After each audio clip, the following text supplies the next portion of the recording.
अस्सलाम वालेकुम स्टूडेंट्स। आज का हमारा टॉपिक है नर्व सेल्स एंड न्यूरॉन्स। इस टॉपिक में हम नर्व सेल्स और न्यूरॉन्स के बारे में पढ़ेंगे, उनका स्ट्रक्चर, उनका फंक्शन और वो किस तरह से वर्क करते हैं ह्यूमन नर्वस सिस्टम में। वो सब हम इस टॉपिक में डिटेल में देखेंगे। तो स्टार्ट करते हैं nerve cells and neurons.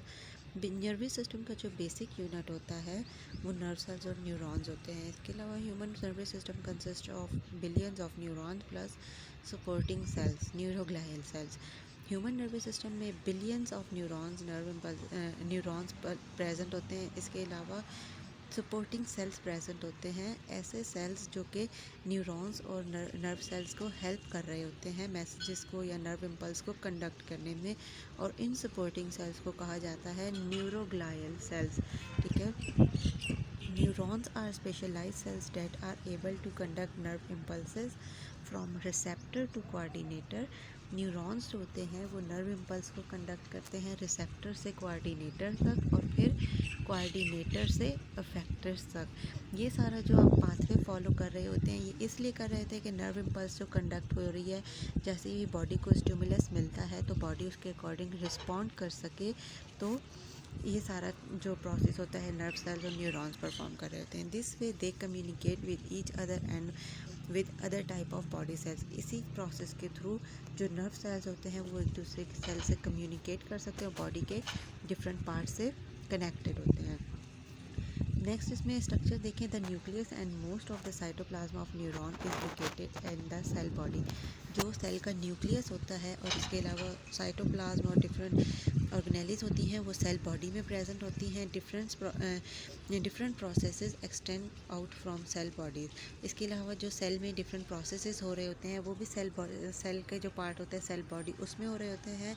These are called dendrites and axons. Dendrites conduct impulses toward the cell body. Dendrites और axons होते हैं प्रेजेंट होते हैं। डेंड्राइट्स का क्या फंक्शन होता है कि वो कंडक्ट करते हैं नर्व इम्पल्सेस को सेल बॉडी की तरफ, और एक्सॉन्स का क्या काम होता है वो कंडक्ट करते हैं नर्व इम्पल्सेस को अवे फ्रॉम सेल बॉडी। अब यहाँ पर इसका स्ट्रक्चर देखें। यहाँ पर ये रीजन हो गया इसका सेल बॉडी का, और ये जो लोअर रीजन है टेल लाइक रीजन ये हो गया एक्सॉन्स। सेल बॉडी में यहाँ पर जो डेंड्राइट्स हैं तो इसमें देखें एरो के मार्क इस तरह से इनवर्ड डायरेक्शन में बने हुए हैं।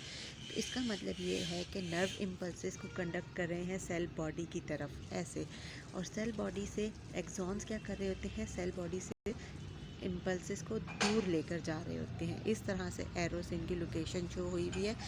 नेक्स्ट इसमें देखें श्वान सेल्स और special neuroglial cells located at regular intervals along axons. Schwann cells और स्पेशल न्यूरोग्लियल सेल्स जो होते हैं वो रेगुलर इंटरवल्स मीन के थोड़े थोड़े वक्फे के बाद प्रेजेंट होते हैं नर्व सेल्स में। और इनका क्या फंक्शन होता है, Schwann cells secretes a fatty layer called myelin sheath. Schwann cells जो होते हैं वो फैटी लेयर एक सिक्रेट करते हैं अपने सेल्स के इर्द गिर्द, जिसको कहते हैं myelin sheets over axons between myelinated points called the node of Ranvier. जो दो सेल्स होते हैं उनके दरमियान में ऐसा पोर्शन जहाँ पर माइलिन शीट प्रेजेंट नहीं होती उस रीजन को कहा जाता है node of Ranvier. Myelin sheet is an insulator so membrane coated with this sheet does not conduct impulses.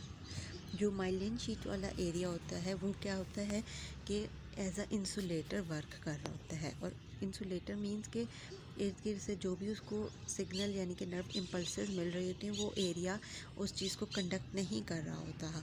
तो इस वजह से क्या होते हैं, इम्पल्सेस किस तरह से मूव कर रही होती है उसमें वो साल्टेटरी इम्पल्सेस होती हैं जो मूव कर रही होती हैं, जिनको जंपिंग इम्पल्सेस भी कहा जाता है। जिसकी वजह से एक तो उनकी स्पीड तेज़ हो जाती है और वो नोड ऑफ रेनिवर्स, ठीक है, नोड टू नोड मूव करती है। फॉर एग्जांपल यहाँ पर एक नोड है वो इस तरह से इस डायरेक्शन में मूव करेंगी और इसकी मूवमेंट की क्या वजह है, to increase the speed of nerve impulses. तो ये हो गया न्यूरॉन्स का स्ट्रक्चर। नेक्स्ट हम इसमें टाइप्स देख लेते हैं न्यूरॉन्स की। न्यूरॉन की फंक्शन की बेसिस पर उसकी 3 मेन टाइप्स हैं, sensory neurons, inter neurons and motor neurons. Sensory neurons conduct sensory information, जैसे इनके नाम से पता चल रहा है सेंसरी इंफॉर्मेशन को कंडक्ट करते हैं और इनकी लोकेशन ये होती है कि ये receptor toward the central nervous system, जो बॉडी में रिसेप्टर्स होते हैं वहाँ से कंडक्ट करके सेंट्रल नर्वस सिस्टम यानी ब्रेन और स्पाइनल कॉर्ड तक लेकर जाते हैं। नेक्स्ट इसमें देखिए सेंसरी न्यूरॉन है 1 dendrite and 1 exons.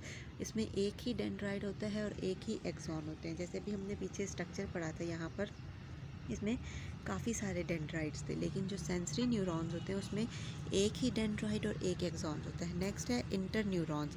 Inter neuron from brain and spinal cord, they receive information, interpret them and stimulus motor neuron. तो इनका क्या फंक्शन होता है कि ये जो इन्फॉर्मेशन इनको मिलती है वो इसको रिसीव करते हैं और स्टिमुलेट करते हैं मोटर न्यूरॉन्स को। They have many dendrites and many axons. इसमें डिफरेंट मैनी डेंड्राइट्स होते हैं और मैनी एक्सॉन्स प्रेजेंट होते हैं। नेक्स्ट है motor neurons. Motor neurons carry information from inter neurons, means कि ये क्या करते हैं, इंफॉर्मेशन लेते हैं इंटर न्यूरॉन से। जैसे हमने ये पीछे भी पढ़ लिया था कि मोटर न्यूरॉन्स को स्टिमुलेट करते हैं, तो यानी कि उनको इंफॉर्मेशन देते हैं। इंटर न्यूरॉन्स टू मसल्स और gland, they have many dendrites but only 1 axons. इसका स्ट्रक्चर कैसा होता है कि मैनी डेंड्राइट्स प्रेजेंट होते हैं बट एक्सॉन्स ओनली 1, एक एक्सॉन प्रेजेंट होता है। तो यहाँ तक ये इसका न्यूरॉन और नर्व सेल्स का स्ट्रक्चर हो गया। आई होप आप लोगों को समझ आ गया होगा। अगर कोई इससे रिलेटेड क्वेश्चन है तो आप कमेंट सेक्शन में पूछ सकते हैं। कि स्टूडेंट्स, थैंक यू एंड अल्लाह हाफिज़।